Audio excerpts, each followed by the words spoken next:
حضرت مولانا حسین احمد مدنی رحمۃ اللہ علیہ ایک مرتبہ ٹرین کا سفر کر رہے تھے۔ گرمی کا موسم تھا۔ ایک انگریز اپنی میم کے ساتھ سامنے آ کر سیٹ پر بیٹھ گیا۔ حضرت خاموش بیٹھے رہے تو انگریز صاحب کے دل میں خیال آیا کہ کیوں نہ میں ان مولوی صاحب سے بات چیت کروں۔ چنانچہ اس نے مسئلہ چھیڑا، مولانا آپ لوگ تو عورتوں کو گھر کی چار دیواری میں قید کر دیتے ہیں، باہر نکلتی ہیں تو اس پر کفن کی طرح پردہ لپیٹ دیتے ہیں۔ ہم نے دیکھو عورت کو کتنی آزادی دی ہے، یہ میری بیوی ہے اور دیکھو کتنے خوبصورت کپڑے پہن کر میرے ساتھ چل رہی ہے۔ ہم تو شانہ بشانہ عورتوں کو ساتھ لے کر چلتے ہیں۔ اب اس نے ایسی باتیں کرنا شروع کر دی۔ اصل میں وہ حضرت حسین احمد مدنی رحمۃ اللہ علیہ کو تنگ کرنا چاہ رہا تھا۔ حضرت خاموشی سے اس کی باتیں سنتے رہے۔ پسینہ آ رہا تھا، گرمی کا موسم تھا، مگر وہ انگریز باز ہی نہیں آ رہا تھا۔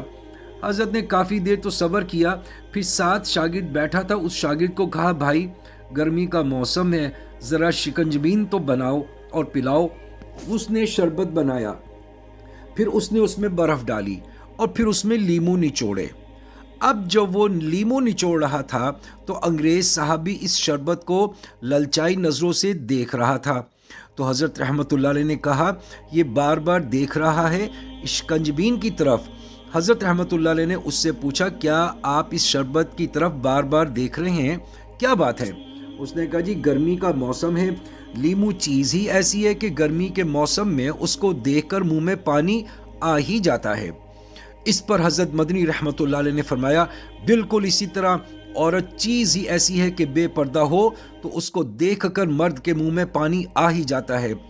اب جو یہ جواب سنا تو بیچارے نے شرم سے سر جھکا لیا۔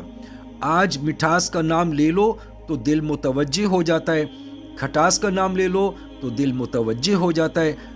تو بے پردہ عورتیں اگر پھریں گی تو نوجوانوں کو ان کی طرف دیکھ کے دل کیوں نہیں للچائے گا اور وہ کیوں نہیں متوجہ ہوں گے؟